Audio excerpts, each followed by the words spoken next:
গিয়েছিলাম গাজীপুরের এক পুরনো ঐতিহাসিক এক মেলাতে, যেটা কিনা প্রতি বছরই অনুষ্ঠিত হয়ে থাকে। আর এই মেলাটি হচ্ছে গাজীপুরের রথ মেলা। আয়োজন করে গাজীপুর রথযাত্রা ও রথ মেলা পরিচালনা কমিটি কর্তৃক। এই মেলাটি প্রতি বছর আয়োজন হয়ে থাকে এবং অনেক বেশি হাজার হাজার দর্শনার্থী কিন্তু এই মেলায় প্রতিদিন অংশগ্রহণ করে। মেলাটি মোটামুটি 1 মাস অবধি মেলাটি থাকে। আমি গিয়েছিলাম কয়েকদিন আগে। এইটা হচ্ছে মেলার প্রাঙ্গণ। বিভিন্ন ধরনের দোকান, স্টল এবং বিভিন্ন ধরনের খাবারের দোকান মিলিয়ে কিন্তু এই মেলার মূল আকর্ষণ। এবং গাজীপুরের যত পুরনো ব্যবসায়ীরা যারা আছেন তারা কিন্তু এই মেলাতে অংশগ্রহণ করেন এবং আমার দেখা মতে কমপক্ষে 2000 অধিক স্টল আমি এখানে দেখতে পেয়েছি।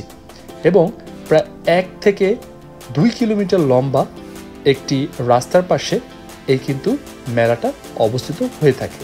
আপনারা জয়দেবপুর সরাসরি চলে আসবেন ঢাকার যে প্রান্তেই থাকেন এবং সেখান থেকে একটি রিক্সা নিয়ে আপনারা কিন্তু খুব সহজেই এই মেলা প্রাঙ্গণে চলে আসতে পারেন। চলুন আমরা মেলার কিছু উল্লেখযোগ্য অংশ দেখে আসি।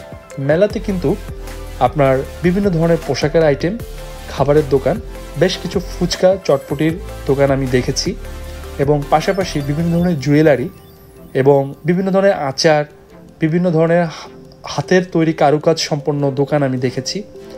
তারপরে যেমন এই মুহূর্তে আমি একটা আচারের দোকান আমি ক্রস করলাম, সেখান থেকে এখানে বিভিন্ন ধরনের কেক, পিঠার দোকান আমি ক্রস করলাম এবং বেশ অনেক ধরনের খাবারের দোকান একটু পরপরই আমি এখানে দেখতে পেয়েছি। তারপর এখান থেকে আমার কাছে অনেক বেশি ভালো লেগেছে যে জিনিসগুলো, সেখানে হচ্ছে যে বিভিন্ন ধরনের আপনার দোকান কিন্তু একটা জায়গায় আপনি পেয়ে যাবেন এবং এখানে কিন্তু বাচ্চারা কিন্তু আসলে বেশ বিনোদনের ব্যবস্থা আছে। তারা বিভিন্ন ধরনের খেলনা থেকে শুরু করে বিভিন্ন ধরনের পণ্য সামগ্রী, খাবার তারা এখান থেকে নিতে পারবে। আমি একটা মাটির বাচ্চাদের খেলনা, মাটির তৈরি জিনিসপত্র আমি কিনেছিলাম আমার বাচ্চার জন্য এবং এখানে কিন্তু মাটির তৈরি জিনিসপত্র থেকে শুরু করে আরও অনেক ধরনের কারুকার্যের দোকান আমি দেখতে পেয়েছি। সো এই মেলাটা কিন্তু আসলে অন্যান্য মেলার মতো না, বেশ অনেক ধরনের আইটেম নিয়ে কিন্তু এই মেলাটা হয়ে থাকে। একটা বিশেষ ধরনের আইসক্রিমের দোকান আমি দেখতে পেলাম, রোলার আইসক্রিম। নর্মালি আমি এটা ঢাকায় দেখতে পাই না এবং এই আইসক্রিমের দোকান আমি বেশ কয়েকটা দেখতে পেয়েছি। বিভিন্ন ধরনের সিজনাল ফ্রেশ জুসের কিন্তু দোকান এখানে ছিল। এখানে মোটামুটি অনেক ধরনের স্ট্রিট ফুডের ব্যবস্থা তারা করেছিল। সো আমার কাছে মোটামুটি ঘুরে ঘুরে দেখছিলাম, সব কিছুই ভালো লাগছিল। সময়টাও খুব দ্রুত চলে যাচ্ছিল।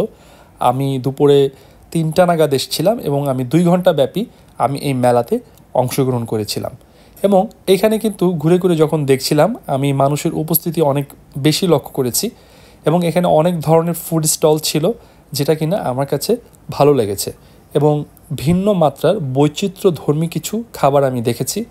যেমন বক্সার একটি খেলা, এই খেলার ব্যবস্থা এখানে আমি দেখতে পেলাম, খুব চমৎকার।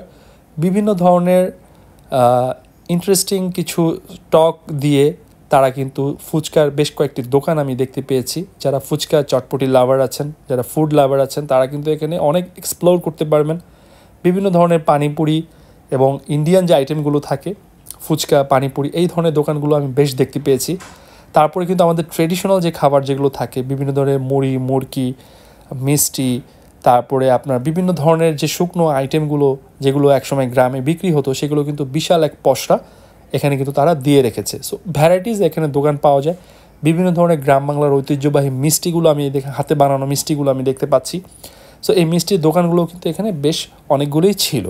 সো সব কিছু মিলেই কিন্তু একটা বেশ জমজমাট একটা পরিস্থিতি আমি লক্ষ্য করেছি এবং আমি কিছু আইটেম ট্রাই করেছি। তাদের খাবারগুলো অত্যন্ত সুস্বাদু, হয়তো বা অতটা হাইজেনিক না, বাট আমার কাছে মনে হয় ট্রেডিশনাল খাবার হিসেবে যথেষ্ট ভালো লেগেছে। এভাবেই মোটামুটি আমি 2 ঘন্টা পার করলাম, টুকটাক করে দেখলাম, সব কিছু দেখে একটা ভালো লাগলো এবং পরিশেষে আমি একটা দোকান দেখলাম, সেটা মাটির তৈরি জিনিসপত্র।